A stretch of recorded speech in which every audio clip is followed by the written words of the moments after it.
بسم اللہ الرحمن الرحیم۔ السلام علیکم ورحمۃ اللہ وبرکاتہ۔ بنا باپ کے حمل ہو جانے کا سچا واقعہ۔ حضرت مریم علیہ السلام کو ان کی والدہ محترمہ نے بیت المقدس کی خدمت کے لیے وقف کر دیا تھا۔ آپ کے سرپرست حضرت زکریہ علیہ السلام تھے جو اللہ کے نبی تھے۔ انہوں نے آپ کے لیے ایک حجرہ مخصوص کر دیا تاکہ وہاں اللہ کی عبادت میں مشغول رہے۔ چنانچہ اللہ تعالیٰ نے بھی آپ پر خاص فضل و کرم فرمایا کہ بے موسم پھل عطا فرمائے۔ حضرت مریم علیہ السلام صرف ضروری کام کے لیے مثلاً پانی وغیرہ لینے کے لیے مسجد سے باہر نکلتی تھیں یا ماہانہ عذر کے ایام مسجد سے باہر گزار۔ ایک مرتبہ حضرت مریم علیہ السلام اپنی خالہ کے گھر غسل حیض کرنے گئے۔ آپ غسل خانہ کا پردہ لٹکانا چاہتی ہی تھیں، دیکھا کہ ایک نہایت خوبصورت نوجوان اچانک ظاہر ہو۔ حضرت مریم علیہ السلام نے دیکھا نامحرم میری طرف آ رہا ہے۔ آپ نے آواز دے کر کہا، میں پناہ مانگتی ہوں تجھ سے اگر تو اللہ کو مانتا ہے۔ حضرت جبرائیل علیہ السلام نے فرمایا، میں ویسا شخص نہیں ہوں، مجھ سے ڈرنے کی ضرورت نہیں، میں اللہ تعالیٰ کی طرف سے آیا ہوں اور فرشتہ جبرائیل اللہ تعالیٰ کے حکم سے آیا ہوں۔ آپ کو یہ بتانے کے لیے آیا ہوں کہ اللہ تعالیٰ نے آپ کو ایک بیٹا بخشا ہے جس کا نام حضرت عیسیٰ بن مریم ہوگا۔ حضرت مریم علیہ السلام نے فرمایا، میں ابھی کنواری ہوں، میں لوگوں کو کیا جواب دوں گی اور آج تک مجھے کسی بشر نے ہاتھ تک نہیں لگایا۔ حضرت جبرائیل علیہ السلام نے فرمایا، جو اللہ تعالیٰ نے تمہیں بیٹا عطا فرمایا ہے وہ پرہیزگار اور اللہ کا برگزیدہ بندہ ہوگا اور اس دنیا میں اور آخرت میں بڑے رتبے والا ہوگا اور اللہ تعالیٰ کے نزدیک ہوگا۔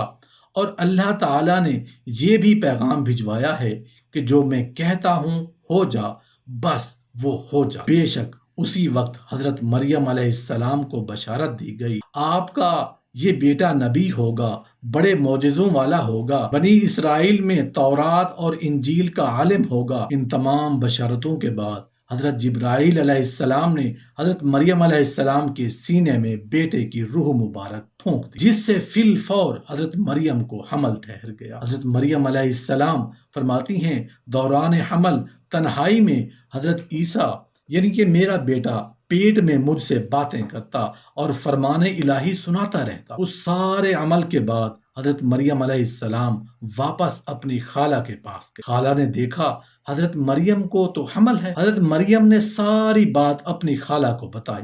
آپ کی خالہ بھی حمل میں تھی، ان کے پیٹ میں حضرت یحییٰ یعنی کہ وہ بھی نبی تھے۔ جب خالہ حضرت مریم کے نزدیک ہوئی تو انہیں محسوس ہوا ان کا پیٹ حضرت مریم کے پیٹ کو سلام دے رہا ہے۔ یوسف نجار جو بیت المقدس میں عبادت کرتا رہتا، کبھی کبھار حضرت مریم علیہ السلام کے خالہ کے گھر سلام کے لیے آتا تھا۔ یوسف نجار نے جب حضرت مریم علیہ السلام کو دیکھا حیران رہ گیا، کیونکہ حضرت مریم کو تو حمل تھا۔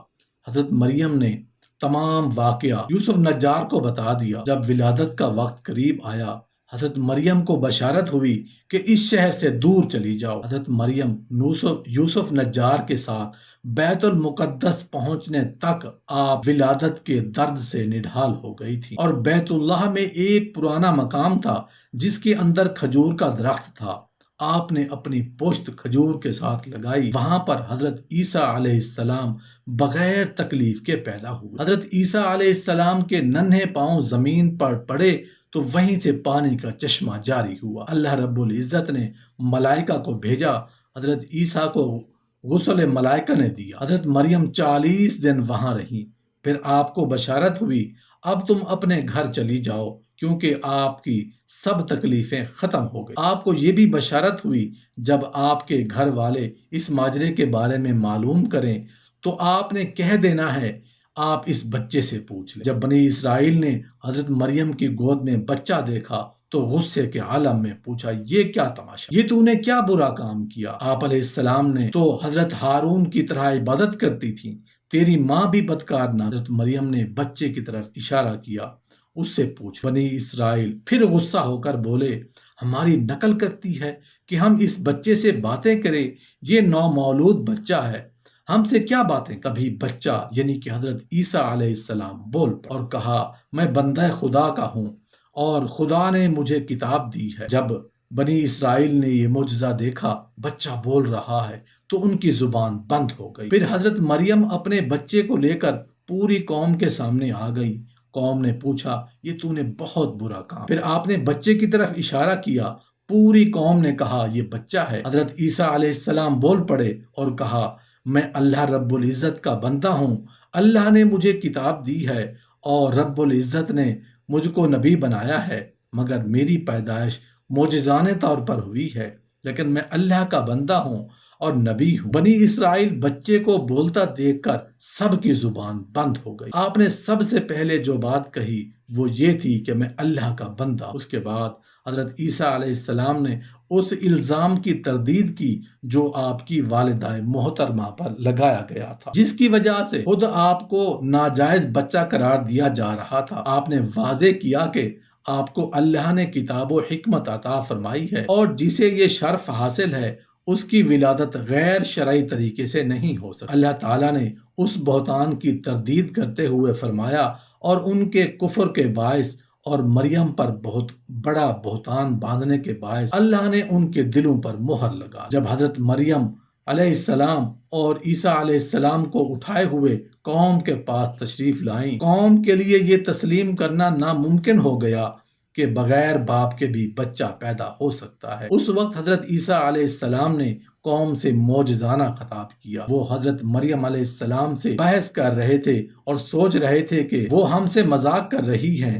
اچانک بچہ معجزانہ طور پر بول اٹھا، میں اللہ کا بندہ ہوں، اس نے مجھے کتاب عطا فرمائی ہے، مجھے اپنا پیغمبر بنایا ہے اور اس نے مجھے بابرکت کیا ہے جہاں بھی میں رہوں، اور اس نے مجھے نماز اور زکوٰۃ کا حکم دیا ہے جب تک میں زندہ رہوں، اور اس نے مجھے اپنی والدہ کا خدمت گزار بنایا ہے اور مجھے سرکش اور بدبخت نہیں کیا، اور مجھے یہ میری پیدائش کے دن، میری موت کے دن اور جس دن میں دوبارہ زندہ کھڑا کیا جاؤں گا سلام ہی سلام ہے۔ یہ حضرت عیسیٰ علیہ السلام کی زندگی کا پہلا کام ہے۔